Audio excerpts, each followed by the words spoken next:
কাছে দোয়া করি যে আল্লাহ তুমি আমাদের ইবাদতগুলো কবুল করো।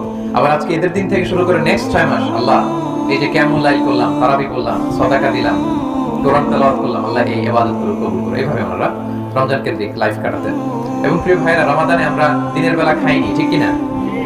দিনের বেলা পান করিনি, কিন্তু খাওয়া, ধরেন যে আমি আপেল খাবো, আমি 100+ খাবো, এটা হালাল না হারাম?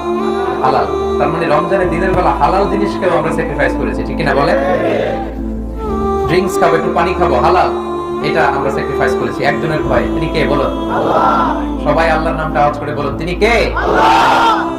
আল্লাহর ভয়ে আমরা খাবারকে স্যাক্রিফাইস করেছি, হালাল খাবার, হালাল পানিও স্যাক্রিফাইস করেছি। আমরা যারা বিবাহিত মানুষরা স্ত্রীর সাথে হাজবেন্ড ওয়াইফ মেলামেশা করা, এটা হালাল, কিন্তু দিনের বেলায় আমরা সেটা করেছি কার ভয়ে? তাহলে রমাদানে আমরা হালাল জিনিসকে আল্লাহর ভয়ে স্যাক্রিফাইস করেছি। আমরা খাইনি, আমরা পান করিনি, আমরা বিবাহিতরা হাজবেন্ড ওয়াইফ মেলামেশা করিনি।